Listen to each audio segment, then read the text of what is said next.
భారతదేశంలో సగటున సంవత్సరానికి దాదాపు 150 మిలియన్ టన్నుల కూరగాయలు, పండ్ల ఉత్పత్తి జరుగుతోంది. ఈ మొత్తం ఉత్పత్తి వినియోగదారుడికి అందుబాటులోకి వచ్చే సమయానికి 35 నుంచి 40% పంట నష్టం జరుగుతుంది. ఈ నష్టాన్ని తగ్గించడానికి ఉద్యాన ఉత్పత్తుల సద్వినియోగానికి సాంకేతిక పరిజ్ఞానం అందుబాటులోకి రావడానికి ఎంతో కృషి జరుగుతోంది. పండిన పంటను జాగ్రత్తగా వినియోగదారునికి చేర్చడానికి సాంకేతిక పరిజ్ఞానం అవసరం. రైతులు కొన్ని మెలకువలను పాటించడం వల్ల పంట నష్టాన్ని రైతు తగ్గించుకోవచ్చు. మరి ఆ మెలకువలేంటో మనము తెలుసుకుందాం పదండి.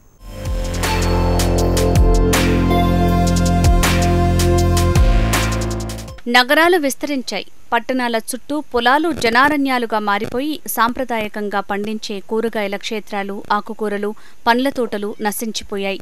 దీంతో పట్టణాలలో సుదూర ప్రాంతాల నుంచి రవాణా చేయాల్సి రావడంతో ఖర్చులు పెరిగిపోయి ధరలు ఆకాశాన్ని తాకుతున్నాయి. అంతేకాదు, రైతు పండించిన పంట రవాణాలోనే 35 నుంచి 40% పాడవుతోంది. ఈ నేపథ్యంలో పండిన పంటను వినియోగదారులకు చేర్చడానికి 4 రకాల సాంకేతిక పరిజ్ఞానం అవసరం. ఆ పరిజ్ఞానాన్ని 4 విధాలుగా విభజించవచ్చు. తాజా పండ్లు, కూరగాయలను కోసి శుభ్రపరిచి జాగ్రత్తగా రవాణా చేయటం, మార్కెట్ ప్రతికూల పరిస్థితులను ఎదుర్కొనేందుకు నిల్వ చేసే సౌకర్యాలను కలగజేయటం, విలువైన ప్రక్రియ పదార్థాలను రూపొందించటం, వృధా పదార్థాల నుంచి అతి విలువైన ప్రకృతి పదార్థాలను రూపొందించటం.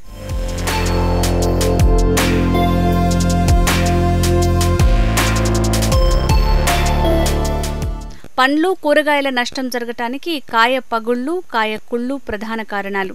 అందుకే ఈ నష్టాన్ని తగ్గించడానికి కొన్ని మెళకువలను పాటించడం అవసరం. పండ్ల జాతి కాయలను పరిపక్వానికి వచ్చినప్పుడు కోయటం మంచిది. కూరగాయలను లేతవిగా ఉన్నప్పుడే కోసుకోవాలి. పండ్లు గాని, కూరగాయలు కానీ కింద పడకుండా కోయటం బెటర్. ఎత్తైన చెట్టు నుంచి కాయలు కోసి నేలపై ఉన్న గడ్డి మెత్తలపై జారవిడవటం మంచిది. పండ్లు, కూరగాయలను చల్లని వాతావరణం ఉన్నప్పుడు ఉదయం, సాయంత్రం మాత్రమే కోయాలి. కాయ రంగు, ఆకారం, బరువును అనుసరించి ఎంపిక చేయాలి. ఆ ఎంపిక తోటలోని నీడ ప్రాంతంలోనే చెయ్యాలి. చేతితో ఎంపిక చేయటం సహజ పద్ధతి.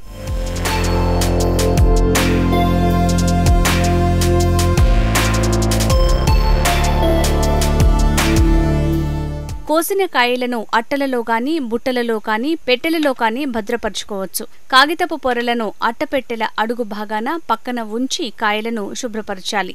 కాయలను కోసిన తర్వాత నేరుగా వాహనాల్లో నింపి మార్కెట్కు రవాణా చేయకూడదు. బుట్టల్లో, కర్రపెట్టెల్లో కాగితపు పొరలు లేకుండా కాయలను భద్రపరచకూడదు.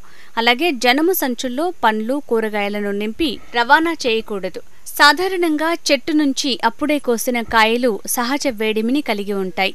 అతి సామాన్య శీతల గదిని నిర్మించుకుని లేదా ప్రీ కూలింగ్ యూనిట్తో వేడిని తగ్గించడం ద్వారా ఎక్కువ రోజులు నిల్వ ఉంచవచ్చు. సహజ వేడిని తగ్గించకుండా శీతల గదిలో నిల్వ ఉంచకూడదు.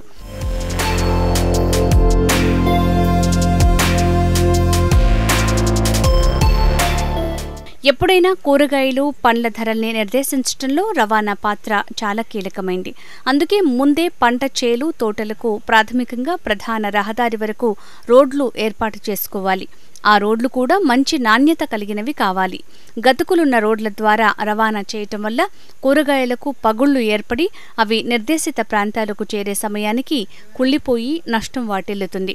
వాహనాల్లో భద్రపరిచే సమయంలో గట్టి రేకులు ఉన్న వాహనాలను ఎంచుకోవాలి. ఒక వరుసలోని బుట్టలు లేదా పెట్టెలు మరో వరుసతో అంటకుండా కాయలకు దీని ద్వారా భద్రత కల్పించాలి. కూరగాయలను ప్రత్యేకంగా నిర్మించిన వాహనాల్లో రవాణా చేయటం వల్ల జరిగే నష్టాన్ని తగ్గించవచ్చు.